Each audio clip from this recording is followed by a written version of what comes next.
Brendan O'Neill, the chief political writer at Spiked Online. He's also got a brilliant piece in The Spectator today as well. I recommend you have a read of it. It's all about Charlie Kirk, a man he met a few times. Now, Brendan, let's talk about Peter Mandelson. Before we get so much to talk about Peter Mandelson, before we get to, you know, the extraordinary spectacle of the Prime Minister only yesterday at midday telling the Commons, our assembled representatives, that Peter Mandelson, our man in Washington, the most senior role in British diplomacy, had his full confidence. Extraordinary. Before we even get to this, something has just broken. The Independent, to its credit, breaking a very good story. Actually, it's David Maddox, former political editor at the Daily Express. So, good man, as you know what I mean. Anyway, David has revealed, this is beyond belief, that the sources have told the Independent that MI6 failed to clear Peter Mandelson through the vetting process, but that Keir Starmer pushed through his appointment anyway. So yesterday, he told the Commons, the Prime Minister told the Commons, behind my full confidence, and then pressed rather cleverly, rather impressively for once by Kemi Badenoch, he said, no, the full procedure, you know what he's like for procedure, the full proper procedure was followed. Well, it was MI6 letting people know, yeah, we did the proper vetting. We told the Prime Minister, this is according to this story, of course, but it's David Maddox, very experienced political journalist, and it's the Independent, respectable publication. David, this story is saying that MI6 told the Prime Minister this guy's not fit for the job. He fails the vetting process. Keir Starmer pushed the appointment through anyway. Now, if this is true, and I've no reason to believe it isn't, this is bombshell stuff. This is shocking. You know, if this is true, I think it will really blow up. And it's hard to see how Starmer can ride this out. This with all the other scandals mixed together. Because, you know, what's so extraordinary, Kevin, is do you remember when they came into power? When was it? A year and a bit ago? It feels like 100 years ago. Half a century ago. Yeah. Yeah, but they've been there forever, stinking up the corridors of power. You know, they said that they would bring back normalcy to politics. You know, the adults are back in the room. It's back to normal now. No more chaos, no more Tory lunacy. We're going to get things done. We're going to be the, you know, the grown-ups. It's the opposite of that. This has been one of the most chaotic, ridiculous, pathetic, visionless governments of my lifetime. In fact, the most visionless. Yeah, I don't think there's anybody to challenge the incompetence of this government. They're off the scale useless. They're incompetent, useless. They don't believe in anything. They are pushing things through that people don't want and then backtracking on them in a half-assed way, if you'll excuse my language. That's all right. They are completely useless. And it's been one scandal after another. And look at what Starmer has faced just over the past week. His Home Minister, Angela Rayner, had to go because she just didn't pay the taxes properly. Well, she was a liar and she fiddled her taxes. Yeah. Yeah, now Mandelson has to go. You know, the ambassador to the US, that is an incredibly important job, especially at a time like now when we are trying to maintain a cordial relationship with the White House in order to benefit economically from our relationship and politically too. To have such a monumental screw up and to admit that he has to be sacked just a day after Starmer said he had his full confidence, this is just one mess up after another. And I just don't know how much longer Starmer can go on making these colossal mistakes. That's what I said. I think we've just reached kind of peak crisis point with Starmer's incompetence. Now, you know, it's only a matter of time before you or I, Brendan, or maybe both as a Prime Minister, but put yourself in Starmer's position, you're the Prime Minister. Somebody says, oh, probably Tony Blair says to you, hey, why don't you put my mate Peter Mandelson into the ambassador's house in Washington, make him the British ambassador. Now, what you and I would say, are you talking about the guy who Tony Blair had to fire twice from the cabinet due to shocking, sordid scandals? Are you talking about that guy? I don't think I will appoint that man. What did Starmer do? If this story in The Independent's true, not only did he take Tony Blair's advice, he ignored MI6's advice that this would be a terrible thing thing to do. That is a lack of judgment that is simply phenomenal. It's phenomenal. It's a lack of judgment that suggests he is absolutely not fit for his role in Downing Street. That's the bottom line, because when you're making such bad judgments time and again, it really does call into question your political and moral fitness to be Prime Minister. That's what we're talking about now. That's the level we've reached.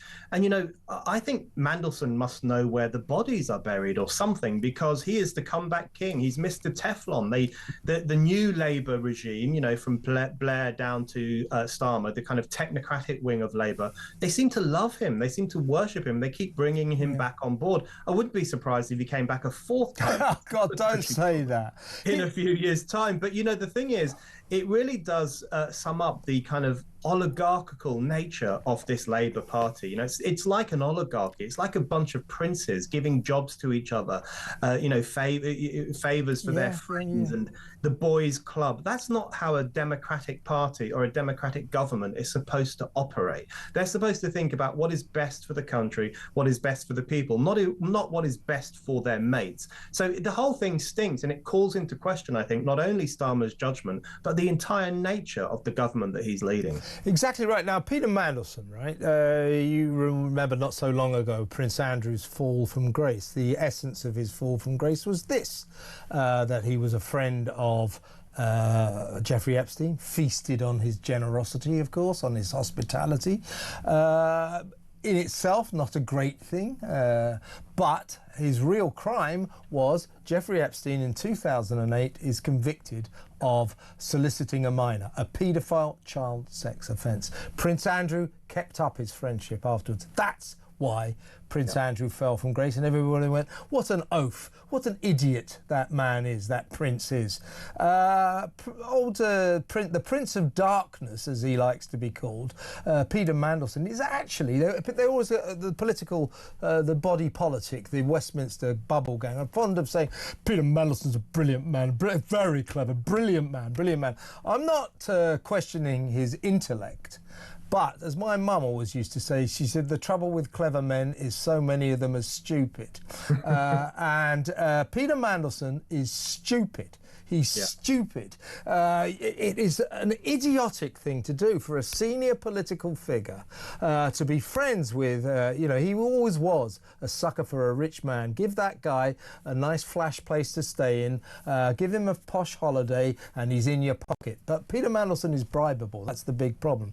But again, you know, he probably could have wormed his way out of this if he hadn't have kept up his friendship with Jeffrey Epstein after he was convicted of paedophilia.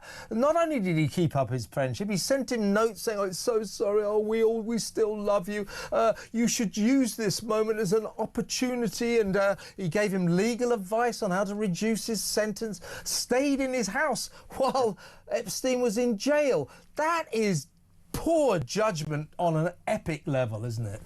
Oh, yeah, truly epic. And I couldn't agree more. You know, people like this, men like this, are very clever and very stupid. You know, they're clever in that kind of academic or maybe political way, but they are dumb as hell when it comes to making everyday judgments in everyday life.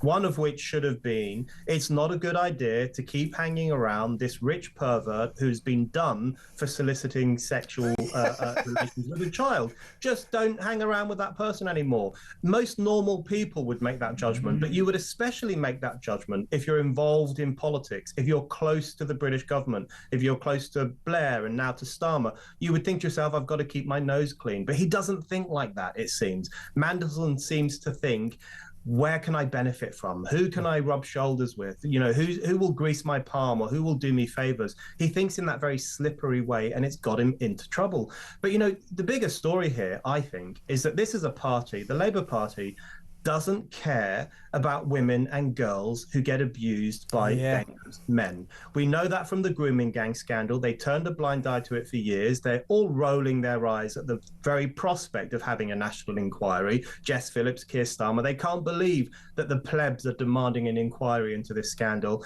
And now we know that Mandelson was hanging out with a paedophile even after he was convicted. Starmer knew about these connections and this relationship and is only now kind of trying to make amends for it. They don't care about women and girls. They claim to. They obviously don't. And that's another side of this story. It's shocking. And Peter Mandelson loves to revel in his nickname, the Prince of Darkness. You know, a very clever man, you know, mendaciously working in the dark to bring about brilliant things for the Labour Party. Well, I got a new name for him after this, the Prince of Dimness.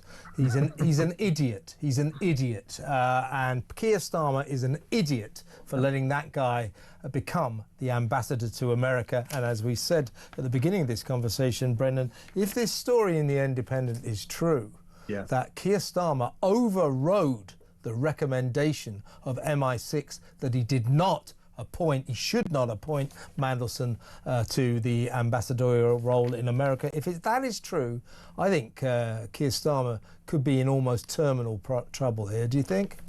He's in huge trouble. I think if that's true, he's in massive trouble, but I think he's already in big trouble. I think the knives are out for Starmer in sections of the Labour Party. We know that Andy Burnham is playing a long game of trying to get favourable people into the deputy leadership role so that he can then swan in at some point and take over. We know that Sadiq Khan, God help us, has got his eye on the top spot as well. You know, the knives are out, and there is a huge amount of tension in the Labour Party that we're probably not even hearing about. At the same time, ordinary people are already sick and tired of this government. They think it's a busted flush. It's not done what it said it would do. It's done loads of things it said it wouldn't do, and they are sick of it already. I think probably the only thing Starmer has going for him at the moment is the kind of obsequious liberal media, the kind of left media. They're still batting for him to a certain extent. They're still going to protect him. But once they are peeled away, once they turn their backs on him, which might now happen as a consequence of the Mandy scandal, I think then he is in massive trouble because he's got no one defending him from all the stupid mistakes he keeps on making. Absolutely, Brendan. Brenna, fantastic 35 minutes. We've overrun again, as I always do with you. But really great to have you on the show. Thank you so much for your time.